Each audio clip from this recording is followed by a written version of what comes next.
സംഭവങ്ങൾ കൂടുന്തോറുമാണ് നമ്മൾ മണ്ടന്മാരാവാനുള്ള സാധ്യത വളരെ കൂടുന്നത്. Yes, the paradox of choice. അതായത് തനിക്കൊരു ഡ്രസ്സ് എടുക്കാൻ വേണ്ടി ഷോപ്പിലേക്ക് പോകുമ്പോൾ അവിടെ ഇഷ്ടമുള്ള ഡ്രസ്സ് ഉണ്ടാകുമ്പോൾ നമുക്ക് ഏത് നല്ല ഡ്രസ്സ് എടുക്കണം എന്നൊരു കൺഫ്യൂഷൻ ഉണ്ടാവുക. മെജോറിറ്റി പീപ്പിൾസും അവിടെ നോക്കുക, താൻ എടുക്കുന്ന ഡ്രസ്സ് മറ്റുള്ളവരെക്കാളും അടിപൊളിയാണോ എന്ന് കമ്പയർ ചെയ്തിട്ട് ഒരു പെർഫെക്ഷന് വേണ്ടി കാത്തിരിക്കുകയാണ്. അങ്ങനെ കാത്തിരുന്ന കുറേ സമയം ഡ്രസ്സ് എടുക്കാൻ വേണ്ടിയിട്ട് ടൈം സ്പെൻഡ് ചെയ്യുക. അവസാനം എങ്ങനെയൊക്കെ ഒരു ഡ്രസ്സ് എടുത്തിട്ട് വീട്ടിലേക്ക് വരുമ്പോൾ ആലോചിക്കുകയാണ് ഈ ഡ്രസ്സിനിട്ട് നല്ലത് മറ്റു ഡ്രസ്സായിരുന്നു എന്നുള്ള ഒരു ആങ്സൈറ്റി, എനിക്കൊരു തീരുമാനം എടുക്കാനുള്ള കഴിവില്ല എന്നുള്ളൊരു കുറ്റബോധം തുടങ്ങി പല വിഷയങ്ങളും അലട്ടിയിട്ട് സങ്കടത്തിലേക്ക് താകുന്നൊരവസ്ഥ.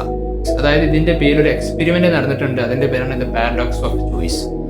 അപ്പോൾ നമുക്ക് ചോയ്സസ് കൂടുന്തോറും ഒരു തീരുമാനം എടുക്കാൻ ബുദ്ധിമുട്ടാകും എന്നുള്ളതാണ് ഈ ഒരു എക്സ്പെരിമെൻ്റിൽ നിന്ന് മനസ്സിലാക്കാൻ സാധിച്ചൊരു സംഭവം.